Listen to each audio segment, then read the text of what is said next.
I greet you in Jesus' precious name. It is Wednesday morning, the 26th of June, 2024, and this is your friend Angus Buchen with a thought for the day. We start off in Psalm 34, verse 19.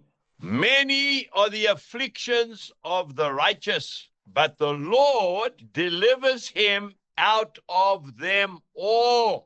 And then we go straight to the book of Romans, chapter 5, verse 3 and verse 4. And not only that, but we also glory in tribulations, knowing that tribulation produces perseverance, and perseverance, character, and character, hope. Are you going through a rough time at the moment? Are you feeling like, Lord, I just can't go on anymore? Well, then this message is for you. I want to tell you about 3 people that have impacted my life more than most. And I have had the privilege of meeting some very well-known people, famous people. I'm talking about kings, yes. I'm talking about presidents, oh yes. But I want to tell you, these 3 people have impacted my life more than any famous sportsman, etc.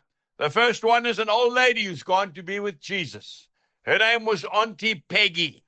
Auntie Peggy had sugar diabetes. She had one of her legs amputated just below the knee. She struggled with blood pressure. But you know, she lived with us for many, many years in a little cottage on the farm. And I want to tell you, whenever I needed some compassionate love and a good listening ear, I didn't go to some specialist or some supernatural theologian. I went to Auntie Peggy. I sat down and we had a cup of tea together. And she listened to my problems, my fears, my inadequacies, the pressure I was under. And she just smiled and she just oozed with compassion. You know, by the time I'd had a cup of tea with Auntie Peggy, I walked out that little cottage and I felt I could take on the whole world. The second person is a gentleman who lives in England.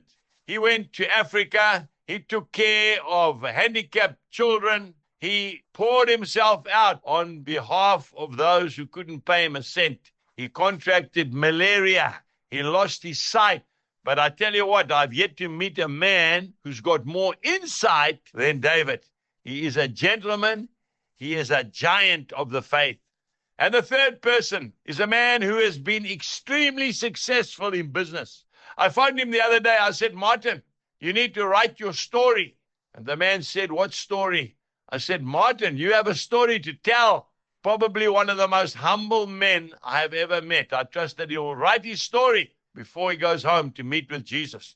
Today, do not be scared. Do not be afraid of being pruned hard. When you get pruned, you produce quality fruit. Jesus bless you and goodbye.